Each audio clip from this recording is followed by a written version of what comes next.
Isang mapagpalang gabi po sa ating lahat. Muli ako si Mieta Sebastian and welcome to our daily devotion with Pastor Russell Ocampo. And today our devotion takas about paano maging mapayapa sa kaguluhan. So, our concept is all about omnipotence. So, ang omnipotence ay tumutukoy sa walang hanggang kapangyarihan ng Diyos. Siya ay makapangyarihan sa lahat, walang imposible sa Kanya, at wala ring makakahadlang sa Kanyang kalooban.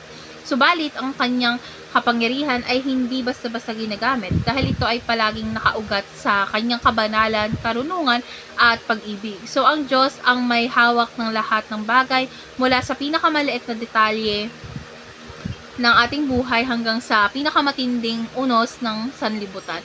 So, dahil dito, sa kabila ng kaguluhan, is maaari tayong magkaroon ng kapayapaan kapag nananalig tayo sa Kanya. So, our Bible readings for today is all about Isaiah chapter 46 verse 9 and 10, ASND version. Alalahanin ninyo ang mga nangyari noon pa manguna na ako lamang ang Diyos at wala nang iba pa. Ako ang Diyos at walang sino man na katulad ko. Mula pa sa simula ay sinasabi ko na ang mangyayari sa hinaharap. Sinasabi ko na ang mga plano ko ay mangyayari at gagawin ko ang gusto ko. So, ngayon dadako na tayo sa ating teaching. So, yung first teaching is God's power has no rival and no limit. So, walang makakapantay sa kapangyarihan ng Diyos dahil siya ang tunay na may hawak ng lahat ng bagay. Wala siyang hindi kayang gawin maliban sa mga bagay na laban sa kanyang banal na likas. Second is God is the planner and director of the universe. So, lahat ng nangyayari sa mundo natin ay hindi aksidente 'yon dahil bahagi 'yon ng plano ng Diyos dahil siya ang naglalatag ng daan kahit sa gitna ng kaguluhan. And last is God's omnipotence is displayed on the cross.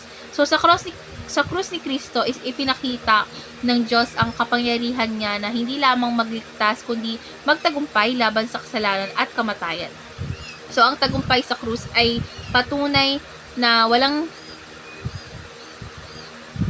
kaguluhan ang higit sa kapangyarihan ng Diyos. So, ngayon na tayo sa ating application. So, yung first application is practice calmness in chaos, trust God's direction. So, kapag dumadaan tayo sa mga problema o kaguluhan natin, is wag tayong magpanic. So, dapat nating alalahanin na ang Diyos ay ang may control na at may layunin sa lahat. Second is pray more and entrust everything to God. So, sa halip na mabalisa tayo, is dapat natin idulog sa panalangin ang ating mga alalahanin. So, ang panalangin ay daan upang maipasa natin sa Diyos ang bigat ng ating puso. And lastly is pay attention to God's direction right now. So, sa gitna ng kaguluhan, ang Diyos ay nagsasalita, kailangan lang nating makinig. So, wag tayong magpadala sa ingay ng mundo. Dapat nating pakinggan ang tinig ng Diyos sa kanyang salita. So, ngayon na tayo sa ating last part, which is our discussion.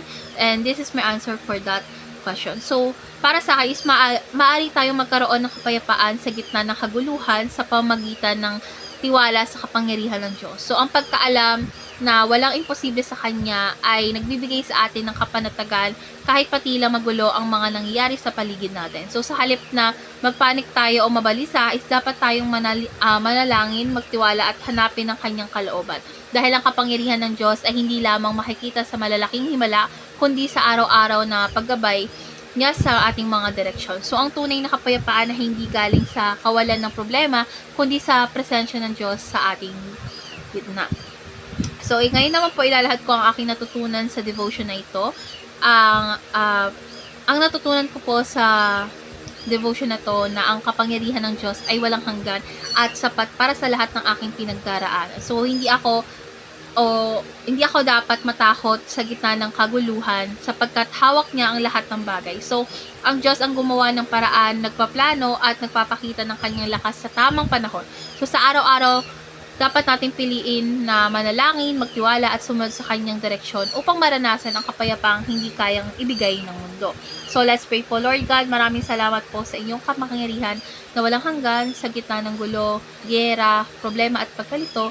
Ikaw ang aming kanlungan at lakas. Lord God, tulungan mo po kaming magtiwala sa inyong plano at manatiling kalmado sa gitna ng kaguluhan.